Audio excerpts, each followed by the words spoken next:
Hey,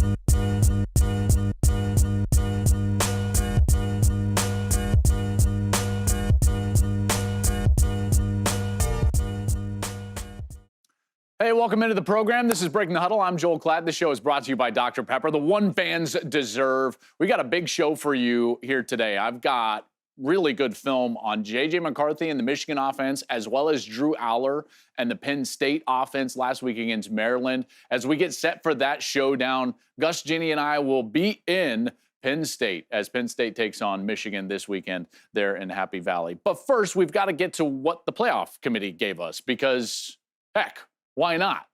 And guess what?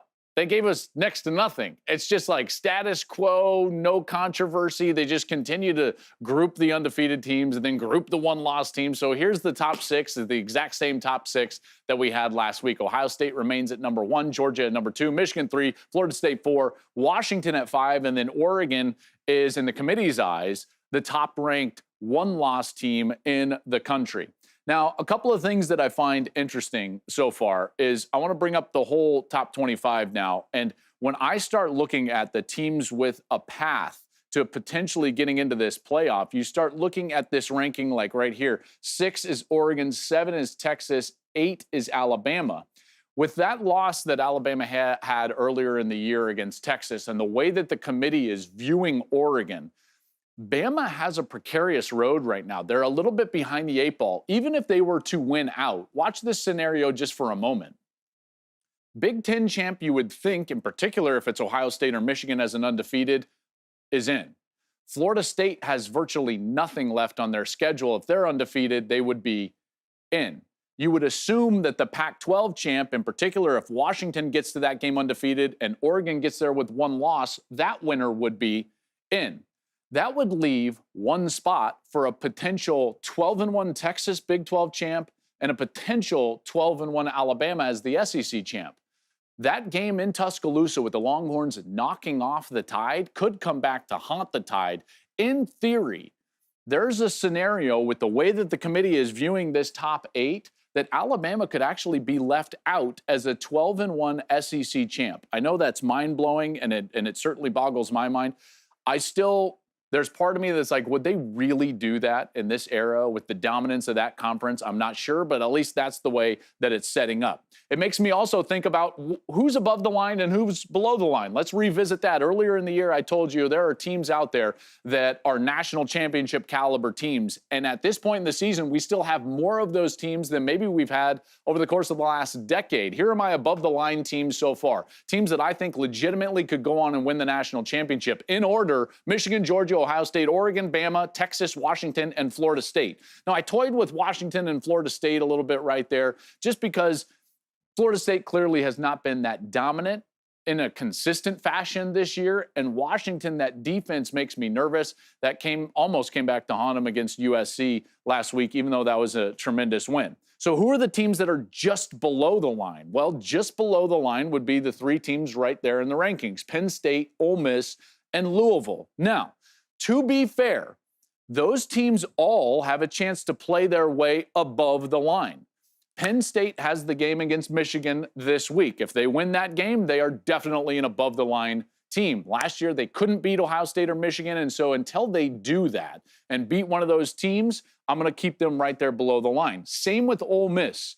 Ole Miss has proven that they are a tremendous team. Lane Kiffin has done such a good job there with Ole Miss, and yet they haven't proven that they can go beat Alabama or Georgia. Now, they lose to Alabama earlier in the year.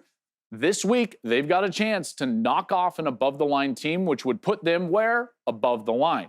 The same can be said for Louisville. It looks right now that Louisville and Florida State are headed for that collision course in the ACC championship game. If they're able to knock off the Noles, then maybe they could potentially find themselves above the line and get into the playoff. Although I would say they would be in a very precarious spot, just like Alabama. Clearly, the committee views a lot of teams above Louisville. So even if they were to win the ACC championship game with a loss, you might see like an 11-1 Michigan or Ohio State get in over them, possibly a 12-1 Washington get in over them. So there's a scenario where Louisville wins the ACC and still doesn't get to the college football playoff.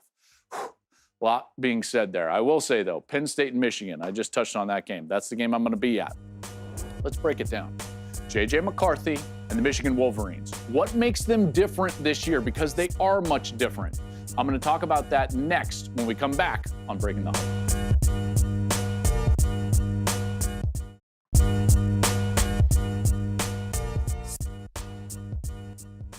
All right, welcome back to the show. Let's get into the film.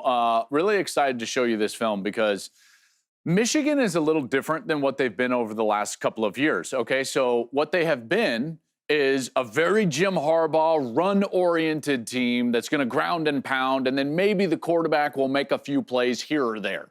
But with J.J. McCarthy and his talent level and his efficiency and the way he's playing, they've evolved. And this is a team that's actually better throwing the football than they are running the football. If you look at yards per attempt, yards per carry, it's totally flipped from what they have been in previous seasons. Now, this is a team that really leans on the pass game. And because of that, they've had to become more versatile in their schematics, in particular their personnel groups, and then the formations that they use to get open. And when you've got a quarterback like JJ who's making great decisions and throws the ball so well, this becomes a real weapon. So I'm going to show you first what they're doing schematically, and then I'm going to show you some of the plays that JJ makes just himself to make them such a great team. Let's go to the scheme, all right? So first of all, 22 personnel. What does that mean? 2 running backs on the field and 2 tight ends. So what you're doing is that you're inviting a big personnel group for the defense. What do they have? 4 linebackers on the field. But this is a spread set. Donovan Edwards, a good receiving running back, he's all the way outside, so a linebacker has to run all the way out there to cover him in one-on-one. That is a favorable matchup for Michigan. So as soon as JJ sees that, he's got the fade, he's got the go route to Donovan Edwards. He knows where he's going with the ball, and this is not even close. Look at the separation that Edwards gets. That's an easy completion. In fact, Donovan, stay in bounds, man. I mean, like, you're 2 yards from the end zone, right? Stay in bounds. You can have another touchdown for you. You got to have a touchdown pass for J.J. McCarthy. But that is what they do. They get in these sets that invite defensive looks. This one here is a pistol set. So they got the running back behind J.J. McCarthy, 2 tight ends, a wide receiver is tight near the line of scrimmage, and what I would consider a condensed set. That condenses the defense down. Look at them all down near the line of scrimmage. Now they're going to use motion to open things up and create leverage. Okay, so 2 things are going to happen. You create leverage, then you throw a play fake to get everyone down, and then you've got a bunch of space. So as this motion, this cheat motion goes outside, watch what happens to the leverage of the second defender now. He thought he was number 1, so he was outside leverage of Roman Wilson right now.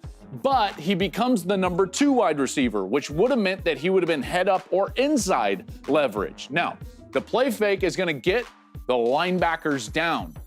You throw that play fake from the pistol, back of the quarterback to the linebackers. Here come the linebackers. They're down. Now watch the space. So they've created the leverage. They get the linebackers down, and now you've got 3/4 of the field to operate and play action with the best wide receiver that you have, who's Roman Wilson. That is beautiful football from Michigan. I just love the way that they create those matchups and the leverage for their best players. They do it again right here. So in this set, what they're going to do is that they're going to get in 12 personnel. Okay, so that is a back and 2 tight ends. Because of that, you're going to get a normal grouping on the field, maybe a nickel grouping potentially, but they've got 3 linebackers out here for Purdue. Watch what happens with the leverage, though. So JJ sees his best wide receiver, Roman Wilson, and now because he's in the slot, he's the number 2 receiver, the leverage is inside of the hash. So what do? You exploit the leverage by running an outside fade. On the previous one, you got outside leverage, you run inside. Now you get inside leverage, you run outside. It's a slot fade. JJ throws it perfectly, and it's a big completion for a first down for the Michigan Wolverines. So Sharon Moore, the offensive coordinator, has done such a good job modernizing their playbook, their scheme, their personnel groups, utilizing their really good flex tight ends, right? So part of this is that they've got Colston Loveland and A.J. Barner, these tight ends that they can put on the field and then flex them out. They can use them formationally to create matchups for guys like Roman Wilson or Donovan Edwards. And when they do that, they then understand how to exploit the defense's leverage. So that's the scheme. But it's not just the scheme that's great in the passing game for Michigan. It's also the fact that they've got this quarterback that's playing at an elite level. There's a reason why J.J. McCarthy should be considered for the Heisman Trophy. And that's because, one, he's terrific within the X's and O's, like I just showed you right there. He's a terrific player within the X's and O's. But then he can go above the X's and O's. When the defense does everything right, what does the quarterback do to respond? Let's take a look at that. So JJ here is going to be in the pocket. This is against Purdue. And watch the way that he manipulates the pocket and keeps his eyes down the field.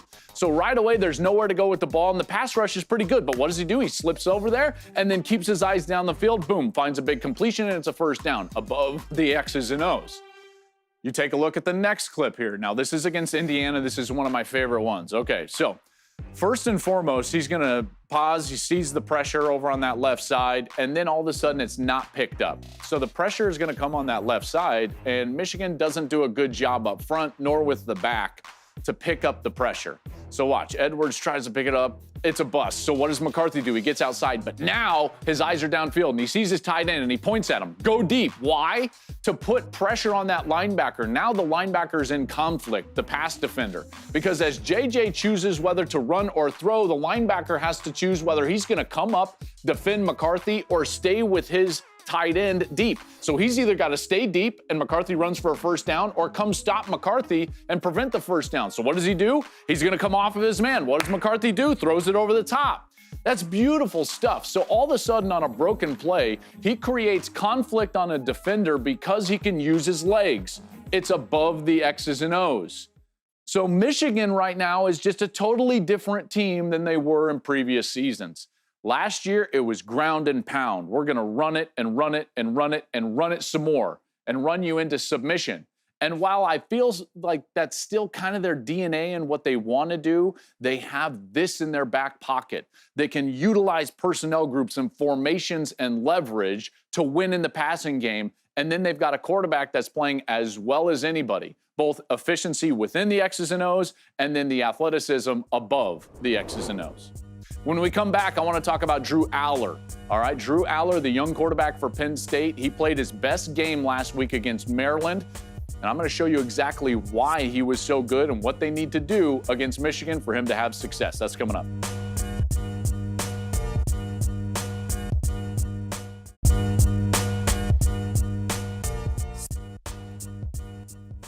All right, welcome back. Michigan, Penn State this week. It's going to be a phenomenal game. I just showed you what J.J. McCarthy does with that Michigan offense, why it's a little bit different this year than it has been in years past. Penn State on offense. Now, a couple of weeks ago, let's face it, it wasn't great against Ohio State. And Drew Allar drew a lot of criticism, let's face it, for the way that he played in that game. Now, to be fair to Allar, they didn't give him a lot of tools to succeed in that game. Namely, they didn't allow him to get the defense out of the run box. They didn't allow him to throw the ball down the field, which would have helped the run game, which then would have helped the quarterback. So it's always a sequence that has to happen. Now, they did do that against Maryland, and I think it's one of the reasons why he was able to have success. Now, I will say this. Drew is not great yet with down the field touch passes. He's got a big arm, a really big arm, but his best trait is when he can drive the football in the intermediate zones on the frame of the wide receiver. And when he does that and he finds the rhythm within the game, he becomes better throwing touch passes down the field. Let me show you what I mean by that. Okay, let's go back to the Maryland game. And at this point, this is going to be Drew Allar's first 3 incompletions of the entire game. All right, so he comes out there against the Terps, and they want to get the defense off of him, and he's just trying to throw these fade routes, and he's just off. That one's just out of the reach of his wide receiver, okay? This is another one. This is going to be his second incompletion in the game against Maryland. He comes out, he's going to try to throw a fade, this little wheel route, and not really that close. You see how flat that ball is? Both of those, they're flat. They're not thrown with great touch, okay? Here, this is his third incompletion on the game. Now he tries to throw it up with more air, but overthrows him. All right, so that wasn't working, but it achieved an objective, and then it got the defense out of the run box, so they started to run the football a little bit better. Then you can get to what Drew is really good at, and this is where he excels, and that's driving the football into tight areas in the intermediate zones. I'm telling you, as a young quarterback, he does this as well as anybody. Let's take a look at this concept. First of all, this is a terrific job of Drew recognizing coverage post-snap and getting to his number 2 in the progression. Number 1 in the progression is going to be this slant route. They're trying to get this outside slant route open, but watch the defensive back down here. He points, and they're going to pass it off, and the defender is going to race down onto the slant, which means Drew is going to have to get to number 2, which is this deeper kind of bang 8 post style route. See how he pumps number 1 and then he's like, whoop, and he just throws a laser beam right there to number 2. That's where he's best at. Again, he wanted number 1, and then he didn't even have to fully wind up again. It was just like, bam. And he delivers an absolute rocket to number 2. Let's take another look at a different play. So this is going to be called drive. Okay, drive out of these 2 tight ends means you're going to have this shallow cross with number 84. You're going to have a basic or an over route with the other tight end and the check down right here. So you're creating a triangle. This is the foundation of the read. Now on drive, you have to read that outside or play side outside linebacker. He's down taking away the drive, so you got to get to number 2, which is the over. He's open. Look at him. Boom. You see how quickly he does that. He gets in there and it's like one's not there, and then boom, he delivers the ball right on the face of the tight end that's number 2. When he can drive the ball in those intermediate zones, that's where he excels. He did it again here, this time in the red zone, again to a tight end. This concept right here is going to be what's called kind of a smash concept. Now, a smash concept means that you're going to have a flat control to handle the outside defender and then a corner behind him. And then the read is going to be the corner. Now, he wants to play to the short side of the field, so he's got to understand that if he's going to throw the corner route, he's going to have to throw this one hard and drive it down. The corner stays down on the flat control. Drew sees that. So at that point, he knows that he's going to have to throw this ball right at the top of the helmet of his tight end with pace. So watch the urgency and the driving of this football with pace. Whew. He throws this one perfectly right at the top of the helmet of the tight end, right between the 2 defenders. He understood where he was at on the field. He knows the read. The ball is out on time, and it's accurately thrown. Again, when he can use that big arm to drive the football, then he becomes an in-rhythm player. And once he's in rhythm and he's got the confidence, watch what happens late in the game. This is what I love here. Now, late in the game, you saw him not throw the fade routes and the touch pass very well early, but now he's in rhythm because he was driving the football in those intermediate zones. And what happens late? He throws his best fade ball of the day. Look at the arc on that one. It's perfectly thrown. He does a great job giving his wide receiver the chance to make the play over the outside shoulder, partly because he's been in rhythm now after he's driving the football into those zones.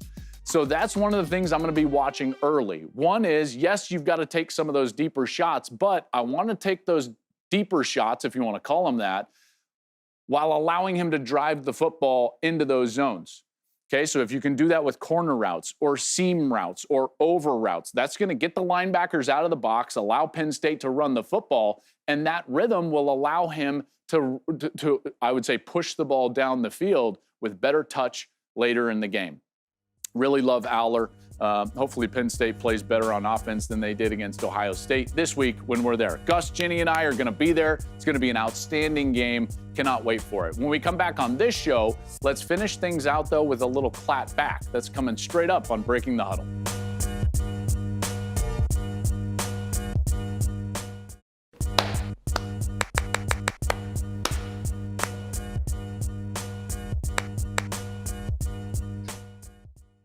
What's up, everybody? Let's get to a little Klattback here. Let's see what you all are talking about here on the line or online, whichever one. I don't care. Tyler says, the spring forward is the awful change. What are we talking about here? Okay, so I tweeted out that I was like, hey, this time change is terrible. So we've gone back to standard time now this week, and it's dark at noon, which sucks. And now Tyler is telling me that I'm wrong and we should have standard time all year so that it can be dark at 3 in the summer. Are you crazy, Tyler? What are we doing? Who argues that it should be dark earlier all year long? What? Do you not have kids? Were you not a kid yourself? You like when the streetlights comes on and you've got to run home to dinner at 4 o'clock, try to play catch with my son after school. Can't do that. No. Why? Ball hits him right in the face because it's dark. What are we talking about? Who cares if it's light at 5:50? What are we doing? It should be daylight savings time all year long. Anybody that argues that is not paying attention. I don't care about the circadian cycle of whatever scientist bullcrap. I need extra light at the end of the day so that we can extend the day, have kids outside after school, active, playing sports, and not sitting inside on their Switch. Like, come on, this is not hard. Congress, do something even remotely positive for our country. All you do is sit there and argue. This is like, hey, this is a win. This is a win. All of us want this. Daylight savings time all year round. It's an easy one. Tyler. Tyler's probably from Arizona. They're the crazy people that don't want this. All they do is sit in standard time. Move on. Tyler's making me upset. What wants standard time? Who wants it to be dark early? Nobody wants it to be dark early. Next up, we've got what? I don't even know. What, Bryce down here? He says, you've been sleeping on Alabama all season. No, I've been sleeping an extra hour because of the stupid time change. That's what's wrong. And maybe I'm just mad because of the time change. You want me to go back to that? I haven't been sleeping on Alabama. I've been sleeping an extra hour just so that it can be dark at noon. Can't play 9 holes of golf, can't play catch with my son. And no, I haven't been sleeping on Alabama at all. Actually, I put them above the line. Actually, even though they lost to Texas, I think they're still a national championship caliber team. Actually, I've talked about Jalen Milroe playing his best football. Actually, I've talked about Nick Saban doing his best job in the history of being a coach, even though he's the greatest coach in the history of college football. So what are you talking about, sleeping on Alabama? Do you want me to put them number 1? You lost to Texas. Can't put them number 1. See? This is what happens when it gets dark early. I start getting angry. We got to end the show. We got to end the show because guess what? It's probably dark soon. Hey, this has been Breaking the Huddle. I'm Joel Klatt. This show is brought to you by Dr. Pepper. It is the one fans deserve. Gus, Ginny, and I in Happy Valley at noon on Saturday before it gets dark for Michigan Penn State.